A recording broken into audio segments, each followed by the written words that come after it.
Hello, ಎಲ್ರಿಗೂ ಈ ನಿಮ್ಮ ವಿ ಮಾಡೋ ನಮಸ್ಕಾರ. ಸಾಯೋಕ್ಕೂ ಮುಂಚೆ ಒಂದ್ಸರಿ ಸ್ವರ್ಗ ಹೇಗಿದೆ ಅಂತ ನೋಡ್ಬೇಕಾ? ಹಾಗಾದ್ರೆ ಹಳ್ಳಿ ಜೀವನನ ಒಂದ್ಸರಿ ಮನಸ್ಸಿಂದ ಅನುಭವಿಸಿ.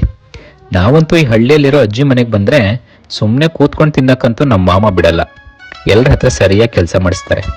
ನಾವು ಕೂಡ ಏನು ಅನ್ಕೊಳ್ದೆ ಮೈಕೈ ನೋವು ಬರ್ಸ್ಕೊಂಡು ಸಂಜೆ ಹೊತ್ತಲ್ಲಿ ಸೌದೆ ಒಲೆಯಲ್ಲಿ ಕಾಯ್ದಿರೋ ಬಿಸಿ ಬಿಸಿ ನೀರಲ್ಲಿ ಸ್ನಾನ ಮಾಡಿಕೊಂಡು ನೈಟ್ ಎಲ್ಲರ ಜೊತೆ ಒಟ್ಟಿಗೆ ಊಟ ಮಾಡಿಕೊಂಡು ದಿನ ಕಳಿತೀವಿ. ತುಂಬಾ ಜನ ಹಳ್ಳಿ ಜೀವನ ದೂರದಿಂದ ನೋಡಿ ಖುಷಿ ಪಡ್ತಾರೆ.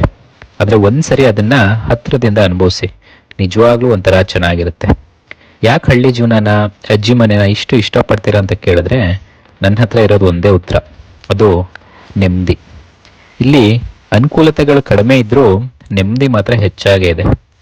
ಹಳ್ಳಿಲಿ ಏನಿಲ್ಲ ಅನ್ನೋರ್ ಮುಂದೆ ಹಳ್ಳಿನೇ ಎಲ್ಲ ಅಂತ ನಂಬಿರೋರು ನಾವು.